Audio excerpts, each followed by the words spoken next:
Ladies and gentlemen, Excellency, it's a real pleasure to meet you again. And I said in the very beginning of the session, 70 years ago, when the Second World War stopped, everybody said, it is the last, never more that. And the Cold War began. In the 80s, when Cold War stopped with the collapse of Soviet Union, everybody said, now peace. Peace in the whole world and for a long period. And now we can observe many tension, risk all over the world. For everybody, the risk is increasing, especially with terrorism, who can kill everywhere in the world, everybody at any moment. Our world is more dangerous than ever. Why? First, old conflicts stay active. Israel-Palestine, for example. Korea, North and South Korea. Africa, with many interethnic tensions. New ones appear. Middle East, as you say, Mr. Ambassador, but also in the whole Europe, Ukraine, and Syria and Africa. And new risks are increasing. New risks because in relation with demographic development and stagnation of resources in fields of water, in field of alimentation or energy, and so on. And third, political and religious tensions are increasing too in different countries of the Arab Springs. Religion with extremism developing itself in other states, Libya, Liberia, Nigeria, Yemen, and so on. Why? Why now? Probably because during the Cold War, each of the parts, United States and Soviet Union, were maintaining peace in their own field of influence. And they were cautioned when there were some conflict in their border to maintain them in what military say low-intensity conflicts. No one wanted to create a general conflict and maybe a nuclear one. So if some conflict existed, it must be local and low-intensity one. Today nobody plays the role of United States or Soviet Union. So you have many, many conflicts. And you have also the new causes of conflicts. Today, United Nations itself seems to be inefficient to have a real and concrete role in the solution of conflict. Why?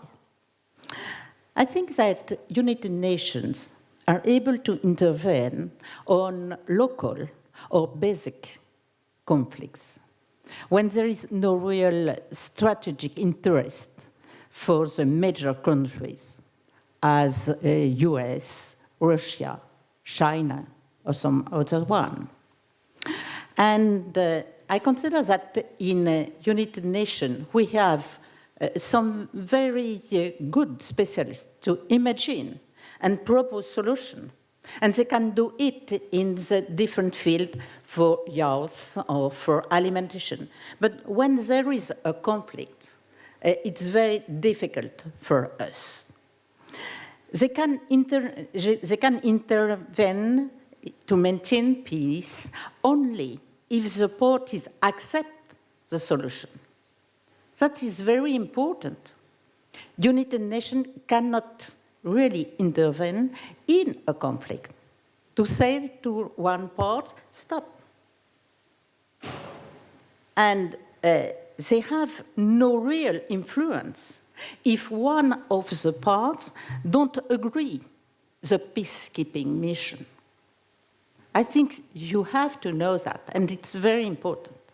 And secondly, they have no real defense action because there are many soldiers, but often they are not trained. Often it's very difficult for them to really intervene concretely. And often when I was in charge of defense ministry, I had to send French troops with the agreement of United Nations, but to protect the United Nations soldiers, the peacekeeping soldiers, because they were not able to face the enemy.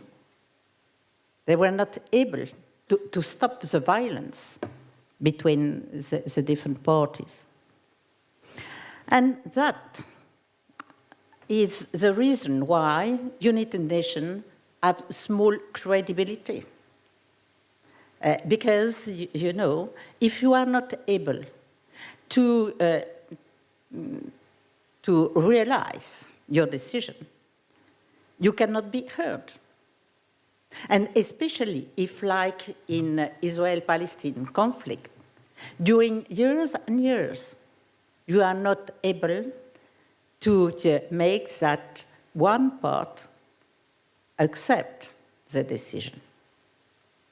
That's why today we have a really crisis of authority and credibility for United Nations.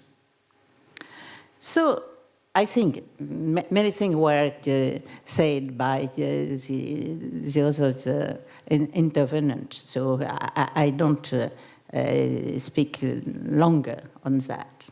But I think that it's a reason why the cultural diplomacy could have a role in complement of United Nations. Why? Because the principle of the action of United Nations and political and cultural diplomacy are not the same. One is a problem of authority, of credibility.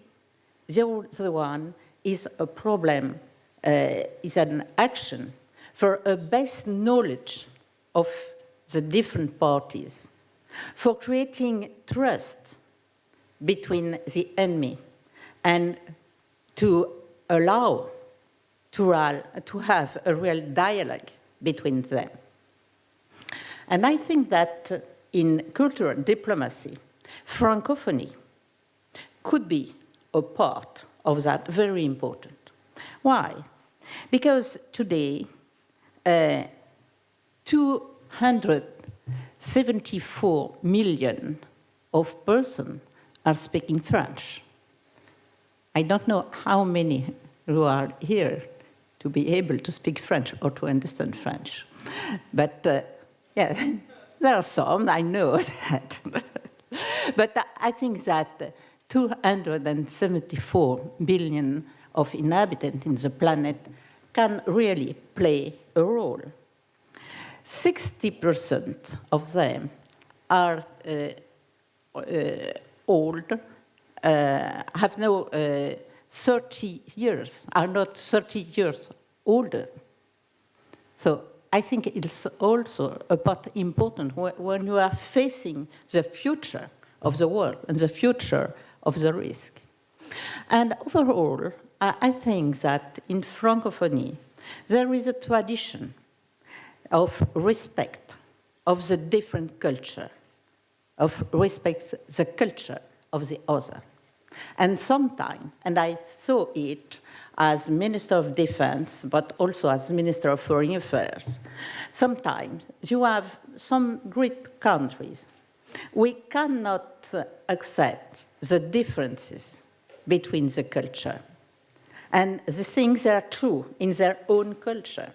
And they try to say the reference would be the compression, would be our own culture. So I think maybe, and that's why I accept the proposal of Mark when he offered me to be Vice President for Francophonie. I think that we have to discuss all together, and maybe to see what you can give to the other and what you can have from the others. Because I think that today, if we want to solve some of the problems, some of the risk of the future that I say, we have to create the condition of a real dialogue. I saw, as a Minister of Foreign Affairs, that the main problem is often that the part have no trust in the other. For example, in Palestine and Israel, I had many discussions with the two parts, with Netanyahu, with Mahmoud Abbas, with the ministers of each part. And just now I'm convinced they are very near for a solution, for a concrete solution, even if they cannot say publicly that. But the real problem is the trust, because each of them told me, yes, maybe we can have a convention, maybe we can agree on solution, but we are not sure that it will be respected in the future. And that is a problem of trust. And often when I was in Africa, maybe before becoming a politician, also when I was discussing in different ethnies, the problem was not a material one. It was a problem of trust. It was a problem of comprehension of the culture of the other. So you choose becoming students in the ICD to understand the differences of the other, to be the actor of trust in the future. I don't know what will be your career. I don't know if you will become diplomat or if you become attorney of I don't know. But in what you will do, it's a necessity to try to understand the other. Even if you are not in the same way, even if you have divergent interests. But to be efficient, you have to understand how he's thinking and why he has such position. And then you can try to find a solution. I think that's what you are learning here. And I think that's why you can do many things to have for everybody a future more easier, a future of peace. Thank you. Thank you for what you will be doing.